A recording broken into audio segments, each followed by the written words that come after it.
subscribe to, Amazon. And I am. I'm talking about that, but I'm also talking about subscribing from life ideals, things that people have given to you, right? Maybe things you just kind of mindlessly do without thinking about why you do them, right? I'll tell you a story.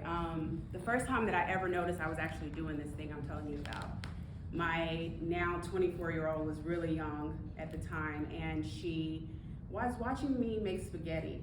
And as I was making the spaghetti, I put oil in the water, the noodle water, right? And she was like, why you put that oil in there? And I said, I don't know, my mama did it. Here I am just doing something. I have no idea why I'm doing it. I did it because I saw someone else doing it. And it was a trusted source. I called her later and found out it's so that the noodles don't stick. Okay, that makes sense. So that's mindlessly doing something, but at the end of the day, that was kind of harmless, right? But how many of those things are we doing in our life that are not harmless? That are actually costing us something, mentally, physically, spiritually? We need to unsubscribe from those things, right? I also have HBO Max. I got that for Insecure. Period. Is Insecure still on? No. Had its final episode and everything. What I got? I still got Amazon. HBO Max. But I didn't even realize I still had it until I saw an ad for something else that came out and it was on HBO. I was like, let me go download HBO again. I still have it. I still am paying monthly for something I don't even use. How many of those things in our life are we doing that to? You know? Why would I bring that up when I'm talking about my writing process? Because maybe there's some things you're subscribing to that you should let go of in terms of what it looks like to be a writer. Maybe you subscribe to the idea that you need to be in a quiet place in a cabin in the middle of the woods or in front of a desk looking out of a window. Maybe you say, oh, I need paper and pencil, or maybe you're so primitive that you like, oh, I need a feather and some ink.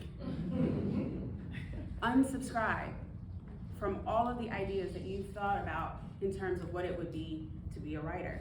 If you're stalling on your book and you haven't put it out because you have this idea of what that's supposed to look like.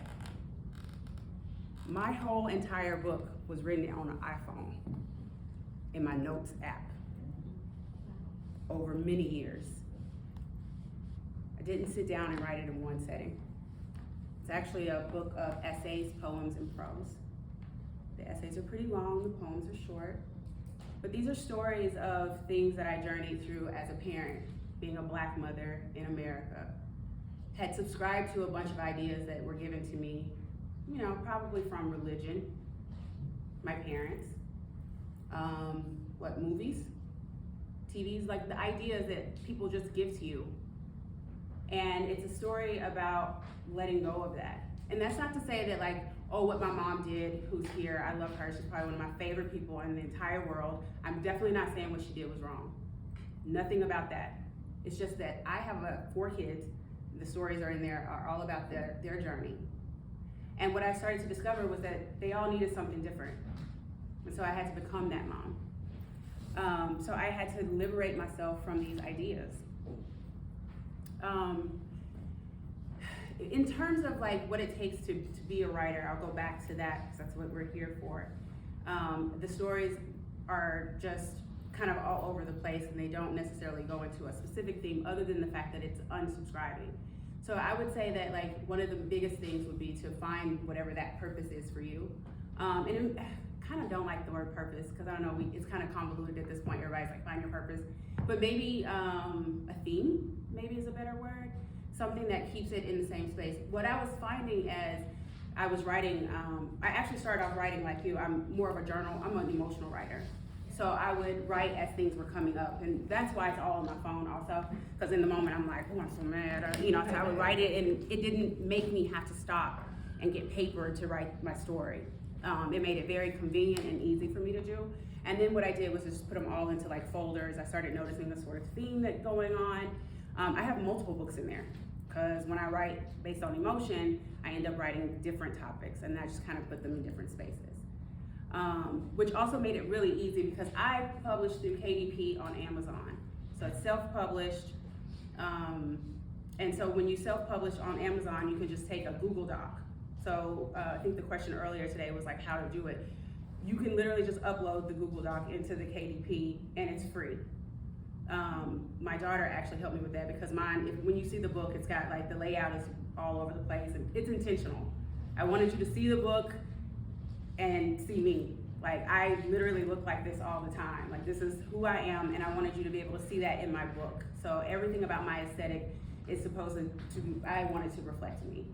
So I would say that that was probably the hardest part about publishing it, but having her to help me made it easier. The editor that I use is also here, and I think, like you said, it's very important to have all those pieces. What else? Because it was self-published, I also kind of struggled with marketing. So I would say probably decide really early on what your intentions are. Someone said earlier that they want to be best-selling New York, period. Go for it. I had no idea what I wanted to do. I just wanted to put out a book. And so I just wanted to be able to say I did it, it was on my list, I checked, and it's over. That was how I felt. But if you do decide that that's what you want to do, the self-publishing may not be the best route. Maybe having a publishing company, because they're going to have the marketing and the people, the connections. I actually met Wesley through a connection. So before I moved to Los Angeles, I live in Los Angeles now, but I'm born and raised here, and I taught math at Philander Smith College. One of those students I'm still connected with, and she connected me to Wesley. So it is very much about your connections, and if you have those connections now, I would say try to kind of pull together like those resources and see who knows who and how you can get put out there. But otherwise, I don't know. I think unsubscribing is kind of my main goal at this point with so many things, not just like the writing process, but in life in general, right? They've given us these sort of like guardrails, I feel like. And guardrails are designed for safety. They keep you in line, but they also kind of keep you in a box. And they don't allow this freedom that you need to just really explore who you are and go for your dreams, your goals, whatever. Kind of like when you go bowling. If you go like when I go bowling with my little kids, I tell the people to put the little gutter things in, and they don't take them up when it's my turn, so I just get the bowl like that too with the gutters, guards, what do they call it? You know what I'm talking about? Where they drop it in. But if I go bowling with my friends, we don't put those in, and what do I discover? My score not the same, right? But it's fine, because what I also discover in that is no matter what, when I bowl, the ball's gonna come back and I get to try again. I feel like let's take the guardrails off, let's unsubscribe, and start writing.